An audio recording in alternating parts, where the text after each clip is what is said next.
I recently saw a snippet from an interview with Andrew Scheps, wherein he stated that the sound of parallel compression had fallen out of favor with him.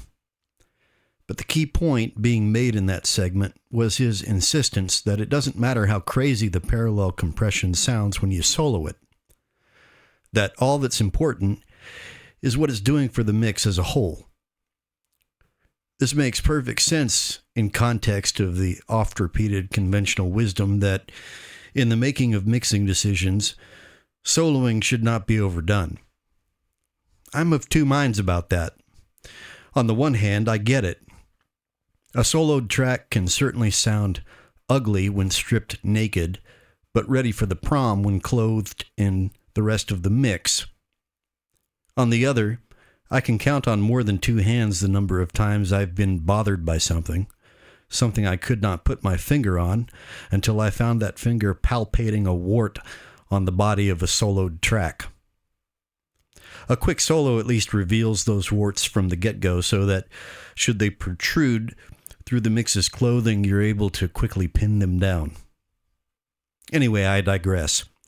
Not being one to use compression purely for effect, and very seldom in a mix bus, parallel or serial if at all, that moment with Scheps got my curiosity up. I don't generally follow how-to advice from famous mixers, preferring instead to fumble my own obstinate way toward the vague objective of ending up with a sound that might be, to whatever extent, my own. Even if it isn't groundbreaking or even unique, at least I arrived at it on my own 2 feet. But I like Scheps.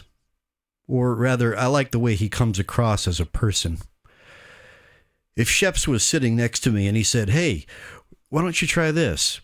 Instead of being annoyed, I would nod and ask how high should I jump. Not because I'm trying to sound like Scheps, but because he just seems like such a cool guy. And I like that this man, renowned for his use of a certain technique, has such a breezy way of disavowing it. If I saw Scheps in a Starbucks, I wouldn't muck up his coffee time by introducing myself and trying to start a conversation.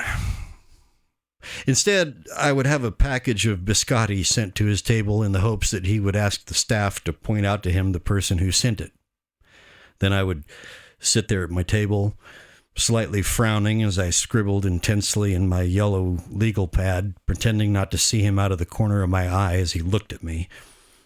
I would find something on the page of my yellow legal pad to chuckle at, and then I would chuckle at it, only partly for putting up this bizarre appearance for Andrew Scheps. And no, I would not send him a slice of caramel cheesecake. I would send biscotti. But once again, I digress. So I decided to perform a parallel compression experiment.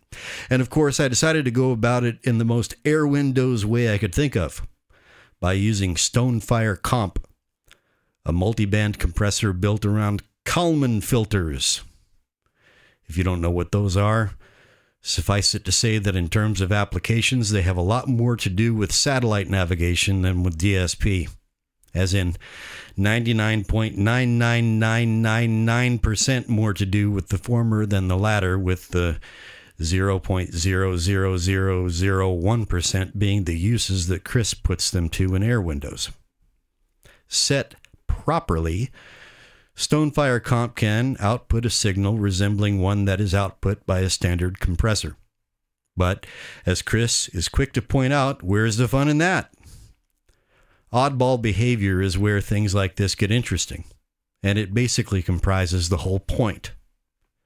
So I stuck StoneFireComp into a bus and sandwiched it between 2 instances of ultrasonic medium, then finished the chain with BitShiftGain at -2 bits, followed by PurestGain at -3.6 dB.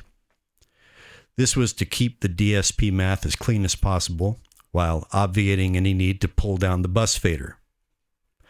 First, I set StoneFireComp to where I thought it was doing something pleasing and interesting to the mix, namely, imparting a sense of movement, little bursts of acceleration that weren't in there before.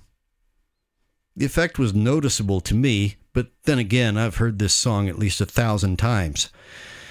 How well would my viewers pick up on it?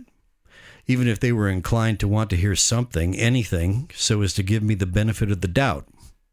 Well, that would be asking too much of them. So I decided to do a null test. I rendered 2 prints of the signal passing only through the StoneFireComp bus, one with the StoneFireComp instance bypassed and the other with it engaged. I then loaded both of these into the project, hit the phase invert button on one of them, and boosted both with BitShiftGain at +3 bits, just so you don't have to turn up your volume knob when I hit play. Let's give it a listen. Have you heard of the ghost of Whitesburg town?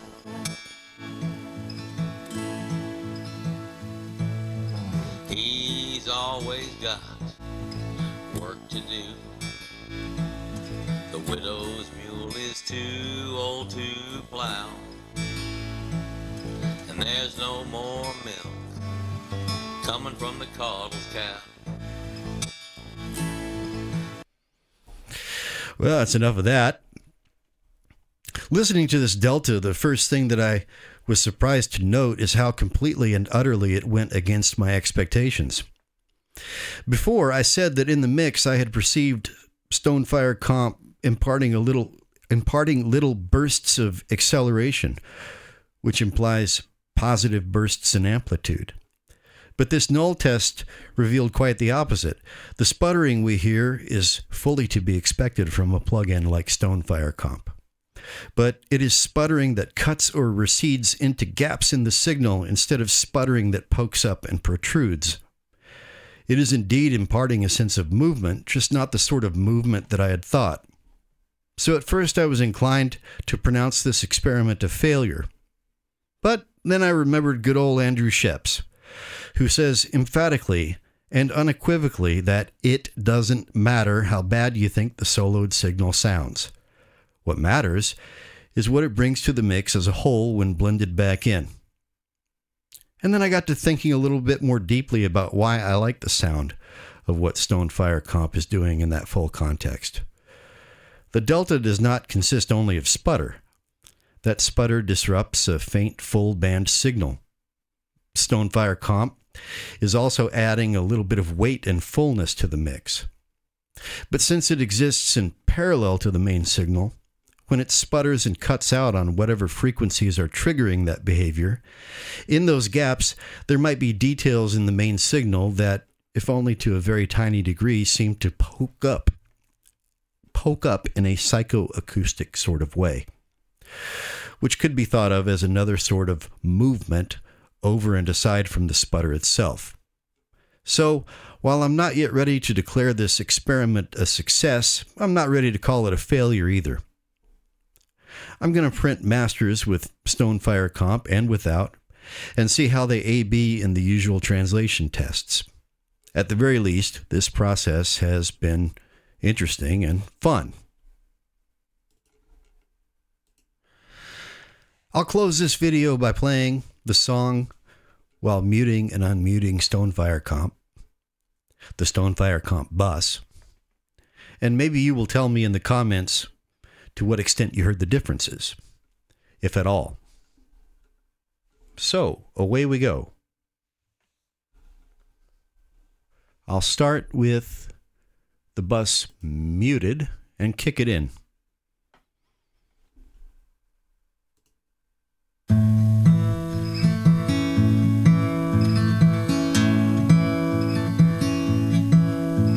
The snowbirds are gone, they're Dixie bound.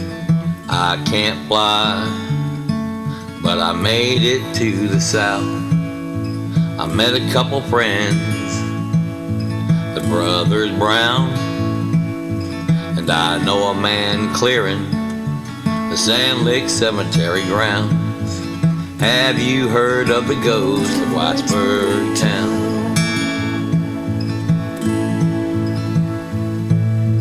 He's always got work to do.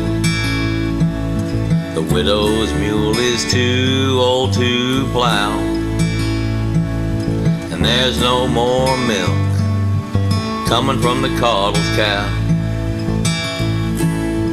There's a field where nothing yields anymore, and he's keeping watch for the fox under his mama's hen house floor.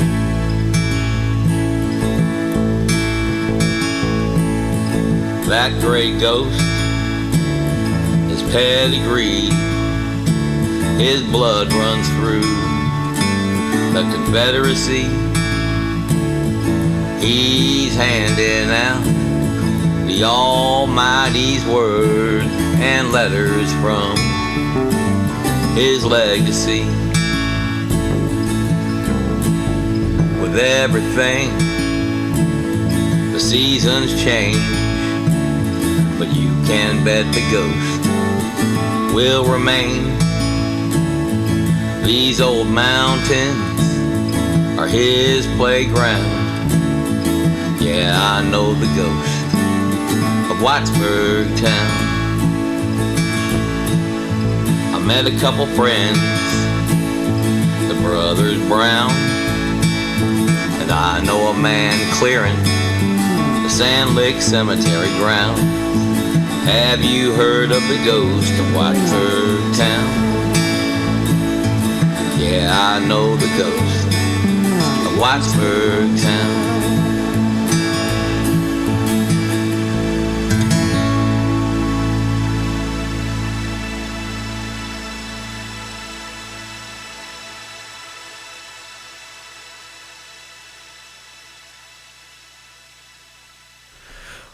Well, I can hear the differences from where I sit, but for all the aforementioned reasons, you might well not be able to.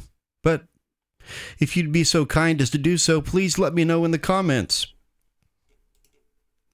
That's it for now from lowly, humble Vinyl Bear Studio here in lovely, scenic Paju City, South Korea. May the winds of clarity, sputter though they may, blow ever in your favor. Over and out.